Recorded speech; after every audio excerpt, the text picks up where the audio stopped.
ನಮಸ್ಕಾರ ವೀಕ್ಷಕರೇ, lab doctor ಚಾನಲ್ಗೆ ಸ್ವಾಗತ.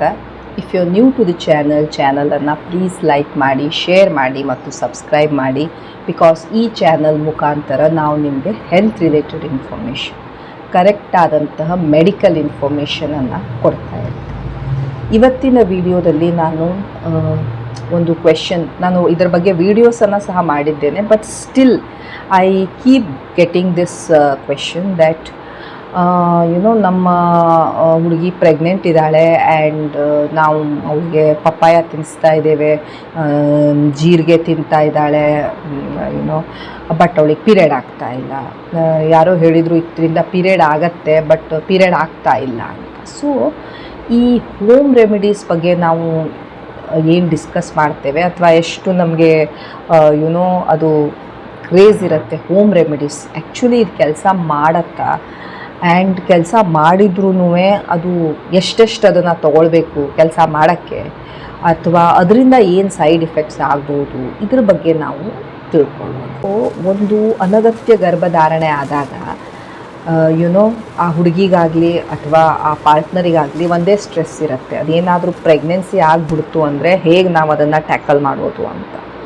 ಆ್ಯಂಡ್ ಪ್ರೆಗ್ನೆನ್ಸಿ ಆದರೂ ಅವರಿಗೆ ಆಸ್ಪತ್ರೆಗೆ ಹೋಗಿ ಡಾಕ್ಟ್ರ್ ಹತ್ರ ಡಿಸ್ಕಸ್ ಮಾಡಿ ತೆಗೆಸ್ಕೊಳ್ಳಿಕ್ಕೂ ಆಗ್ತಾ ಇರೋದಿಲ್ಲ, ಅವರ ಸಿಚುವೇಶನ್ ಆಗಿರೋದಿಲ್ಲ. ಆ್ಯಂಡ್ ಇಂಟರ್ನೆಟ್ಟಲ್ಲಿ ನೀವು ನೋಡ್ಬೋದು ಫುಲ್ ಆಫ್ ಹೋಮ್ ರೆಮಿಡೀಸ್ ಅಂದರೆ ನಾವು ಅಷ್ಟು ಎಕ್ಸೈಟ್ ಆಗಿಬಿಡ್ತೀವಿ. ಹೇಗೆ ಫ್ರೀ ಆಫರ್ ಇದ್ದಾಗ ಹೇಗೆ ಎಕ್ಸೈಟ್ಮೆಂಟ್ ಇರುತ್ತೆ, ಡಿಸ್ಕೌಂಟ್ ಇದ್ದಾಗ ಹೇಗೆ ಎಷ್ಟು ಎಕ್ಸೈಟ್ಮೆಂಟ್, ಅದೇ ರೀತಿ ಹೋಮ್ ರೆಮಿಡೀಸ್ ಒಂದು ನಮ್ಗೆ ಅನಿಸುತ್ತೆ ಇದು ಮನೆಯಲ್ಲೇ ಮಾಡ್ಕೊಳ್ಬೋದು, ನ್ಯಾಚುರಲ್ ಆಗಿರುತ್ತೆ, ನಮ್ಮ ಬಾಡಿಗೆ ಇದರಿಂದ ಏನೂ ಪ್ರಾಬ್ಲಮ್ ಆಗೋದೇ ಇಲ್ಲ, ಆ್ಯಂಡ್ ದುಡ್ಡು ಸಹ ಕಡಿಮೆ, ಸೊ ಮನೆಯಲ್ಲೇ ಆಗಿ ಹೋಗಿಬಿಡುತ್ತೆ, ನಾವು ಇವ್ರಿಗೆ ಕೇಳೋ ಅವಶ್ಯಕತೆ ಇರೋದಿಲ್ಲ ಅಂತ. ಬಟ್ ಎಷ್ಟು ಕೆಲಸ ಮಾಡ್ತಾವೆ ಈ ಹೋಮ್ ರೆಮಿಡೀಸ್, ಯಾರು ಹೇಳಿದ್ರು ಅಥವಾ ಎಷ್ಟು ಸ್ಟಡಿ ನಡೆದಿದ್ದಾವೆ ದ್ಯಾಟ್ ಈ ರೀತಿ ಹೋಮ್ ರೆಮಿಡೀಸ್ ಮಾಡಿಕೊಂಡು ಅಬಾರ್ಷನ್ ಆಗಿದೆ, ಆದರೂ ಅದು ಕಂಪ್ಲೀಟಾಗಿ ಆಗಿದೆಯಾ, ಆ ರೀತಿ ಹೋಮ್ ರೆಮಿಡೀಸನ್ನು ಎಷ್ಟು ತೊಗೊಳ್ಬೇಕು, ಎಷ್ಟು ದಿನಗಳವರೆಗೆ ತೊಗೊಳ್ಬೇಕು, ಕಾಯಿ ತೊಗೊಳ್ಬೇಕು, ಹಣ್ಣು ತೊಗೊಳ್ಬೇಕು, ಇದನ್ನು ತಿಂದು ಏನು ಎಫೆಕ್ಟ್ ಆಗಿದೆ, ಇದು ಯಾವುದರ ಬಗ್ಗೆನೂ ನಿಮಗೆಲ್ಲ ಯಾರು ಹೇಳ್ತಿರ್ತಾರೆ ಈ ಹೋಮ್ ರೆಮಿಡೀಸು, ಅವರು ಅದನ್ನು ಡಿಸ್ಕಸ್ ಮಾಡೋದಿಲ್ಲ. ಅವ್ರು ಏನು ಹೇಳ್ತಾರೆ, ನೀವು ಈ ರೀತಿ ಪಪ್ಪಾಯನ್ನ ಕಟ್ ಮಾಡ್ಕೊಂಡು ತಿನ್ನಿ ಆ್ಯಂಡ್ ಅದರಿಂದ ನಿಮ್ಗೆ ಹೀಗಾಗತ್ತೆ, ಎಷ್ಟು ತಿನ್ನಬೇಕು, ಯಾವಾಗ ತಿನ್ನಬೇಕು, ಕಾಯಿ ತಿನ್ನಬೇಕು, ಹಣ್ಣು ತಿನ್ನಬೇಕು, ಎಷ್ಟು ದಿನ ತಿನ್ನಬೇಕು, ಇದರಿಂದ ಹೆಚ್ಚಿಗೆ ತಿನ್ನೋದ್ರಿಂದ ಏನು ಸೈಡ್ ಇಫೆಕ್ಟ್ ಆಗುತ್ತೆ, ಇದರಿಂದ ನಮ್ಮ ಬಾಡಿಗೆ ಏನಾದರೂ ಆಗುತ್ತಾ, ಇದು ಯಾವುದರ ಬಗ್ಗೆ ಹೇಳೋದಿಲ್ಲ. ಸೊ ಅವರು ಒಂದು 5-6 ಹೇಳಿದಾಗ ನೋಡೋರಿಗೂ ಖುಷಿ ಆಗುತ್ತೆ. ನಿಮ್ಗೆ ಏನು ಬೇಕೋ ಅದನ್ನೇ ಅವ್ರು ಹೇಳ್ತಿರ್ತಾರೆ. But in reality does it really work? Okay, ಈಗ ಹೋಮ್ ರೆಮಿಡೀಸ್ ಅಂದಾಗ ನೀವು ನೋಡ್ಬೋದು ಇಂಟರ್ನೆಟ್ಟಲ್ಲಿ ಇಷ್ಟು ಹೋಮ್ ರೆಮಿಡೀಸ್ ಇರುತ್ತೆ. ಕೆಲವೊಂದು ಸಲ ಕೆಲವೊಂದು components like for example papaya. ಈಗ ಪಪ್ಪಾಯ ಏನಾಗುತ್ತೆ, ಪಪ್ಪಾಯದಲ್ಲಿ ಇರುವಂಥ ಕೆಲವೊಂದು ಯಾವುದು ನಿಮ್ಮ ಗರ್ಭಕೋಶವನ್ನು ಸ್ವಲ್ಪ ಕಾಂಟ್ರಾಕ್ಟ್ ಮಾಡ್ಬೋದು. ಬಟ್ ಎಷ್ಟು ಆ ಸಬ್ಸ್ಟೆನ್ಸ್ ಬೇಕು ನಮಗೆ ಈ ರೀತಿ ಕಾಂಟ್ರಾಕ್ಟ್ ಮಾಡೋಕ್ಕೆ, ಅಷ್ಟು ಅದಕ್ಕೆ ಗರ್ಭಕೋಶವನ್ನು ಕಾಂಟ್ರಾಕ್ಟ್ ಮಾಡೋಕ್ಕಾಗತ್ತಾ, ಕಾಂಟ್ರಾಕ್ಟ್ ಮಾಡಿದ್ರೂ ಪೂರ್ತಿಯಾಗಿ ತೆಗಿಯೋಕ್ಕಾಗತ್ತಾ, ಇವು ಯಾವುದರ ಬಗ್ಗೆನೂ ಯಾವುದೇ ಸ್ಟಡಿ ಇರೋದಿಲ್ಲ. ಓಕೆ, ಸೊ ನೆನ್ಪಿಟ್ಕೊಳ್ಳಿ, ಹೋಮ್ ರೆಮಿಡೀಸಿಂದ ನೀವು ಗರ್ಭಪಾತ ಮಾಡ್ಕೊಳ್ತಾ ಇದ್ದೀರಿ ಅಂದಾಗ ನಿಮ್ಮ ಜವಾಬ್ದಾರಿ ಮೇಲೇ ನೀವು ಮಾಡ್ಕೊಳ್ಬೇಕು. ಯಾಕಂದರೆ ಇದರಲ್ಲಿ ನಮಗೆ ಏನೂ ಗೊತ್ತಿಲ್ಲ, ಎಷ್ಟು ಏನು ಯಾವಾಗ ಇದರಿಂದ ಏನು ತನ ಆಗತ್ತೆ ಅಂತ. ಭಾಳಷ್ಟು ಸಲ ಪೇಷಂಟ್ಸ್ ಹೇಳ್ತಾರೆ, ನಮ್ಮ ಹುಡುಗಿ ಒಂದು 5 ದಿನದಿಂದ ತಿಂತಾ ಇದ್ದಾಳೆ, ಏನೂ ಆಗ್ತಾ ಇಲ್ಲ ಅಂತ. ಅದು ಆಗೋದಿಲ್ಲ. ಓಕೆ, ಸೊ ಹೋಮ್ ರೆಮಿಡೀಸ್ ಬಹಳ ಇರ್ಬೋದು, but whether it actually works that is not studied. ಎಲ್ಲೂ ಸ್ಟಡಿ ಆಗಿಲ್ಲ. ಈಗ ನಿಮ್ಗೊಂದು ಟ್ಯಾಬ್ಲೆಟ್ ಕೊಡ್ತೀವಿ, ಕ್ಲೀನ್ ಮಾಡ್ತೀವಿ, ಅದರಲ್ಲಿ ನಮಗೆ ಗೊತ್ತಿದೆ ಈ ಟ್ಯಾಬ್ಲೆಟ್ಟಿಂದ ಆಗುವಂಥ ಸಾಧ್ಯತೆ ಆದರೂ ಇದೆ, ಒಂದು 70%, 30% ಆಗಲಿಕ್ಕೆ ಇಲ್ಲ, ಆದ್ರೂ ಕಂಪ್ಲೀಟಾಗಿ ಆಗ್ಬೋದು, ಆಗದೇ ಇರ್ಬೋದು. ಇವೆಲ್ಲ ಅಟ್ಲೀಸ್ಟ್ ನಾವು ಸ್ಟಡಿ ಮಾಡಿ ನಿಮ್ಗೆ ಹೇಳ್ಬೋದು, ಯಾವಾಗ ಸ್ಟಾರ್ಟ್ ಆಗುತ್ತೆ ಬ್ಲೀಡಿಂಗು, ಏನಾಯಿತು ಅಂದರೆ ಅದು ಕಂಪ್ಲೀಟ್ ಆಗಿದೆ ಅಂತ ಅರ್ಥ, ಇವೆಲ್ಲ ಹೇಳ್ಬೋದು. ಬಟ್ ಅದೇ ನೀವು ನನಗೆ ಹೋಮ್ ರೆಮಿಡೀಸ್ ತೊಗೊಂಡು ನನಗೆ ಯಾವಾಗ ಆಗುತ್ತೆ, ಕಂಪ್ಲೀಟಾಗಿ ಹೋಗಿದೆಯಾ, ನಾನು ಎಷ್ಟು ದಿನ ತೊಗೊಳ್ಳಿ, ಇವು ಕೇಳಿದರೆ ಯಾವುದೇ ಆನ್ಸರ್ ಇಲ್ಲ. ಬಿಕಾಸ್ ಯಾರಿಗೂ ಇದ್ರ ಬಗ್ಗೆ ಗೊತ್ತಿಲ್ಲ, ತಮ್ಗೆ ಅನಿಸಿದ ರೀತಿಯಲ್ಲಿ ಅವ್ರು ಹೇಳ್ತಾ ಇರ್ತಾರೆ. ಸೊ ದ್ಯಾಟ್ ಇದನ್ನು ಕೇಳಕ್ಕೆ ಚೆನ್ನಾಗಿರುತ್ತೆ, ಜನರಿಗೂ ಅದೇ ಬೇಕಾಗಿರುತ್ತೆ ಅಷ್ಟೇ. But home remedies usually will not work. ಕೆಲವೊಂದು ಸಲ ಮಹಿಳೆಯರು ನಾನು ಬಹಳ ಎಕ್ಸಸೈಸ್ ಮಾಡ್ತಾ ಇದ್ದೀನಿ, ಸ್ಕಿಪ್ಪಿಂಗ್ ಮಾಡ್ತಾ ಇದ್ದೀನಿ, ರನ್ನಿಂಗ್ ಮಾಡ್ತಾ ಇದ್ದೀನಿ, ನನಗೆ ಪೀರಿಯಡೇ ಆಗ್ತಾ ಇಲ್ಲ, ಪೀರಿಯಡ್ ಬರಬೇಕು ಅಂತ. ಸಿ ಇವೆಲ್ಲ ಮಾಡೋದ್ರಿಂದ ಈ ರೀತಿ ಅಬಾರ್ಷನ್ ಆಗಿತ್ತು ಅಂದರೆ ಯಾರೂ ಅಬಾರ್ಷನ್ ಪ್ರೊಸೆಸ್ಸಿಗೆ ಹೋಗ್ತಾನೆ ಇರಲಿಲ್ಲ, ಬರೀ ಸ್ಕಿಪ್ಪಿಂಗು ರನ್ನಿಂಗು ಮಾಡ್ಕೊಳ್ತಾ ಇರ್ತಿದ್ರು. ಆ್ಯಂಡ್ ಇದು ಏನು ಒಂದು ಒಂದು ಫ್ರೂಟ್ ಅಥವಾ ಒಂದು ಹಣ್ಣಲ್ಲ, ಯಾವುದು ಮರಕ್ಕೆ ಅಡ್ಕೊಂಡಿದೆ ಆ್ಯಂಡ್ ನೀವು ಎಕ್ಸಸೈಸ್ ಮಾಡ್ತಾ ಇದ್ದಾಗ ಅದು ಅಲ್ಲಿಂದ ಬಿದ್ದು ಹೊರಗೆ ಬಂದುಬಿಡುತ್ತೆ ಅಂತ. ಸೊ ಇವೆಲ್ಲ ನೀವು ಯಾವಾಗ ಮಾಡ್ತೀರಾ ನೆನ್ಪಿಟ್ಕೊಳ್ಬೇಕು, ಇವುಗಳದೇ ಆದಂತಹ ಸೈಡ್ ಇಫೆಕ್ಟ್ಸ್ ಸಹ ಇರ್ತಾರೆ. ಕೆಲವೊಂದು ಸಲ ಬಹಳಷ್ಟು ಈ ಪಪ್ಪಾಯ ತಿನ್ನೋದ್ರಿಂದ, ಈ ಜೀರಿಗೆ ಅಜ್ವೈನ್ ನೀರು ಅದರ ಟೀ ಈ ರೀತಿ ಕುಡಿಯೋದ್ರಿಂದ ಬಹಳಷ್ಟು ಜನರಿಗೆ ಬಹಳಷ್ಟು ಪ್ರಾಬ್ಲಮ್ಸ್ ಆಗುತ್ತೆ. ಕೆಲವೊಬ್ಬರಿಗೆ ಲೂಸ್ ಮೋಷನ್ ಶುರುವಾಗುತ್ತೆ, ಕೆಲವೊಬ್ಬರಿಗೆ ಸಿವಿಯರ್ ಹೊಟ್ಟೆ ಪೇನ್ ಶುರುವಾಗ್ತಾ ಇರುತ್ತೆ, ಕೆಲವೊಬ್ಬರಿಗೆ ನನ್ಗೆ ಹೀಟ್ ಆಗ್ತಾ ಇದೆ ಅಂತಿರ್ತಾರೆ. ಸೊ ಅದರದ್ದೇ ಟಾಕ್ಸಿಸಿಟಿ ಇರುತ್ತೆ. ಕೆಲವೊಂದ್ಸಲ ಕೆಲವೊಬ್ಬರಿಗೆ ಬ್ಲೀಡಿಂಗು ಆಗ್ಬೋದು, ಬಟ್ ಪೂರ್ತಿಯಾಗಿ ಹೋಗೋದಿಲ್ಲ, ಅರ್ಧ ಹೋಗುತ್ತೆ ಅರ್ಧ ಬಿಡುತ್ತೆ.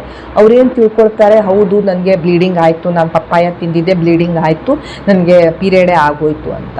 ಬಟ್ ವೆನ್ ವಿ ಸಿ ಅಥವಾ ಅದು ಏನಾಗಿರುತ್ತೆ ಅದು ಕಂಪ್ಲೀಟಾಗಿ ಆಗಿರೋದಿಲ್ಲ. ಅಬಾರ್ಷನ್ ಅರ್ಧ ಅಲ್ಲೇ ಉಳ್ಕೊಂಡಿರುತ್ತೆ, ಅರ್ಧ ಹೋಗಿರುತ್ತೆ, ಅಥವಾ ಭ್ರೂಣಕ್ಕೇನೂ ಆಗಿರೋದಿಲ್ಲ, ಸೈಡಿನ ಟಿಶ್ಯೂ ಅಷ್ಟೇ ಹೋಗಿರುತ್ತೆ. ಅದು ಅವ್ರಿಗೆ ಪ್ರೆಗ್ನೆನ್ಸಿ ಕಂಟಿನ್ಯೂ ಆಗ್ತಾ ಇದೆ ಅಂತೂ ಸಹ ಗೊತ್ತಾಗೋದಿಲ್ಲ, ಅವರು ಪ್ರೆಗ್ನೆನ್ಸಿಯನ್ನು ಕಂಟಿನ್ಯೂನೇ ಮಾಡ್ತಾ ಇರ್ತಾರೆ. ಸೊ ಇನ್ಕಂಪ್ಲೀಟ್ ಅಬಾರ್ಷನ್, ಕಂಪ್ಲೀಟಾಗಿ ಹೋಗದೇ ಇರೋದೇ one of the side effects ಇರಬಹುದು. ಕೆಲವೊಂದ್ಸಲ ಕೆಲವೊಂದು ಮಹಿಳೆಯರಿಗೆ ಬಹಳ ಹೆಮರೇಜ್, ಬಹಳ ಬ್ಲೀಡಿಂಗ್ ಶುರು ಆಗಿಬಿಡುತ್ತೆ. ಆ್ಯಂಡ್ ನಾವು ಏನು ಮಾಡಿದ್ರು ಆ ಬ್ಲೀಡಿಂಗನ್ನು ಕಂಟ್ರೋಲ್ ಮಾಡೋಕ್ಕಾಗ್ತಾ ಇರೋದಿಲ್ಲ. ಕೆಲವೊಂದ್ಸಲ ಪೇಷಂಟಿಗೆ ಕೇಳಿದಾಗ ಹೇಳ್ತಾರೆ, ಹೌದು ನಾನು ಒಂದು ವಾರದಿಂದ ಇವನ್ನೆಲ್ಲ ತಿಂತಾ ಇದ್ದೆ, ಇವತ್ತೀಗ ಸಿಕ್ಕಾಪಟ್ಟೆ ಬ್ಲೀಡಿಂಗ್ ಆಗ್ತಾ ಇದೆ, ಬ್ಲೀಡಿಂಗ್ ನಿಲ್ಸೋಕ್ಕೆ ಆಗ್ತಾ ಇರೋದಿಲ್ಲ, ಆಮೇಲೆ ನಾವು ಅವ್ರಿಗೆ ಬ್ಲಡ್ ಕೊಡಬೇಕಾಗಿ ಬರ್ಬೋದು. ಸೊ ಈ ರೀತಿ ಪ್ರಾಬ್ಲಮ್ ಸಹ ಈ ಹೋಮ್ ರೆಮಿಡೀಸಿಂದ ಆಗುವಂಥ ಸಾಧ್ಯತೆ ಇರ್ತವೆ. ಬಹಳಷ್ಟು ಕೇಸಸ್ ಈ ಅನ್ಸೇಫ್ ಮೆಥಡಿಂದ ಈ ಗರ್ಭಪಾತವನ್ನು ಮಾಡ್ಕೊಳ್ಳೋಕೆ ಹೋದಾಗ ಆಗ್ತಾ ಇರುತ್ತೆ. ನೆನ್ಪಿಟ್ಕೊಳ್ಳಿ, ಗರ್ಭಪಾತ ನಿಮ್ಗೆ ಮಾಡ್ಕೊಳ್ಳೋದೇ ಇತ್ತು ಅಂದಾಗ ಫಸ್ಟ್ ಆಫ್ ಆಲ್ ನಿಮ್ಮ ಸಿಚುವೇಶನ್ ನೀವು ನೋಡಬೇಕು. ನಾನು ಈ ರೀತಿ ಒಂದು ಸಿಚುವೇಶನ್ನಿಗೆ ಬಂದರೆ ನಾನು ಹೇಗೆ ಹ್ಯಾಂಡಲ್ ಮಾಡ್ತೀನಿ, ಅದು ನಿಮಗೂ ನಿಮ್ಮ ಪಾರ್ಟ್ನರಿಗೂ ಗೊತ್ತಿರಬೇಕು. ಯಾಕಂದರೆ ಇದು ನೀವು ಸಂಬಂಧ ಮಾಡೋಕ್ಕಿಂತ ಮೊದಲು ನಿಮ್ಗೆ ಗೊತ್ತಿರುತ್ತೆ. ಸೊ ನೀವು ಆದಷ್ಟು ಫಸ್ಟ್ ಆಫ್ ಆಲ್ ಪ್ರಿವೆಂಟ್ ಮಾಡ್ಕೊಳ್ಳಿ ಅಂದರೆ ಕಾಂಡಮ್ ಆದರೂ ಯೂಸ್ ಮಾಡ್ಕೊಳ್ಳಿ, OCPs ಆದರೂ ತೊಗೊಳ್ಳಿ, ಬಟ್ ಪ್ರಿವೆನ್ಷನ್ ಈಸ್ ಬೆಟರ್. ಆದಷ್ಟು ಇದನ್ನು ತಡೆಗಟ್ಟಲಿಕ್ಕೆ ಟ್ರೈ ಮಾಡಿ. ಅಕಸ್ಮಾತ್ ವರ್ಸ್ಟ್ ಹೀಗೆ ಆಗೋಯ್ತು ಅಂದಾಗ ಗೋ ಫಾರ್ ಸೇಫರ್ ಆಪ್ಷನಲ್ಲಿ ಯಾವುದು ನಾನು ಹೇಳಿದೆ, ಒಂದು ಟ್ಯಾಬ್ಲೆಟ್ ಇಲ್ಲ DNC ಕ್ಲೀನ್ ಮಾಡ್ಕೊಳ್ಳೋದು. ಈಗ ನಮ್ಗೆ ಹೋಗೋಕ್ಕಾಗೋದಿಲ್ಲ ಅಂತ ಹೇಳಿದಾಗ ನೀವು ನಿಮ್ಮ ಲೈಫನ್ನು ರಿಸ್ಕ್ ಮಾಡ್ಕೊಳ್ತಾ ಇರ್ತೀರ. So please be careful. ನೀವು ಟ್ಯಾಬ್ಲೆಟ್ಸ್ ಅಥವಾ DNC ನಿಮ್ಮ ಡಾಕ್ಟರಿನ ಗೈಡೆನ್ಸ್ ತೊಗೊಂಡು ನೀವು ಅದನ್ನು ತೊಗೊಳ್ಬೋದು ಅಂಡರ್ ದೇರ್ ಸೂಪರ್ವಿಷನ್. ಅಕಸ್ಮಾತ್ ಏನಾದರೂ ಆಯಿತು ಅಂದಾಗ ಅಟ್ಲೀಸ್ಟ್ ಅದನ್ನು ಹೇಗೆ ಟ್ಯಾಕಲ್ ಮಾಡೋದಂತಾದ್ರೂ ಗೊತ್ತಿರುತ್ತೆ. ಟ್ಯಾಬ್ಲೆಟ್ ಏನಿದೆ ನೀವು ವಿತಿನ್ 2 ಮಂತ್ಸ್ ತೊಗೊಳ್ಬೋದು. DNC ನಾವು ಅಪ್ ಟು 4 ಮಂತ್ಸ್ ತನಕ ಮಾಡ್ಬೋದು. ಬಟ್ ಹೇಗೆ ಟೈಮ್ ಹೆಚ್ಚಿಗೆ ಆಗ್ತಾ ಹೋಗುತ್ತೆ ಅದನ್ನು ಮಾಡೋದಕ್ಕೆ ಕಷ್ಟ ಆಗುತ್ತೆ ಆ್ಯಂಡ್ ಕಾಂಪ್ಲಿಕೇಶನ್ಸ್ ಹೆಚ್ಚಿಗೆ ಇರ್ತವೆ. ಸೊ ಎಷ್ಟು ಬೇಗ ಆಗುತ್ತೆ ಅಷ್ಟು ಬೆಟರ್. ಟ್ಯಾಬ್ಲೆಟು ಅದು ಅದಕ್ಕೆ ಅದರದ್ದೇ ಆದಂಥ ಎಫೆಕ್ಟ್ಸು ಸೈಡ್ ಎಫೆಕ್ಟ್ಸು ಇರ್ತವೆ.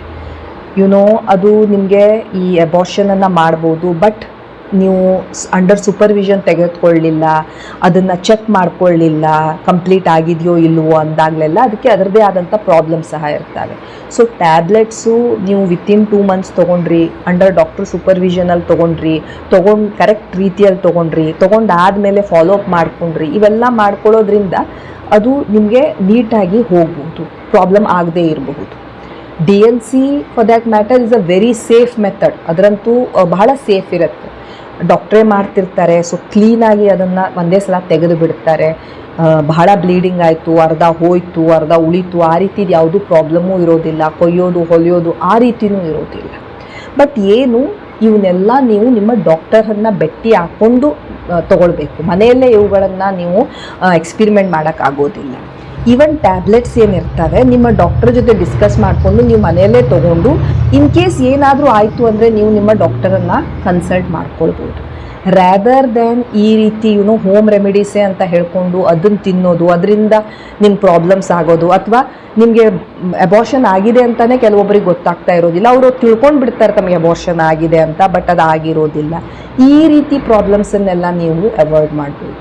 ಸೊ ಹೋಮ್ ರೆಮಿಡೀಸ್ ಅಂದಾಕ್ಷಣ ನೀವು ಎಕ್ಸೈಟ್ ಹಾಕ್ಕೊಂಡು ಇವೆಲ್ಲ ಎಕ್ಸ್ಪಿರಿಮೆಂಟ್ ಮಾಡಿ ಆ್ಯಂಡ್ ದೆನ್ ಫೈನಲಿ ನೀವು ಬ್ಯಾಕ್ ಟು ಸ್ಕ್ವೇರ್ ಒನ್ ಎಲ್ಲಿದ್ದೀರಾ ಅಲ್ಲೇ ಬಂದು ನನಗೆ ಏನು ಮಾಡಬೇಕು ಗೊತ್ತಾಗ್ತಿಲ್ಲ ಅಂದಾಗ ಅದು ತುಂಬ ಲೇಟ್ ಆಗಿರ್ಬೋದು.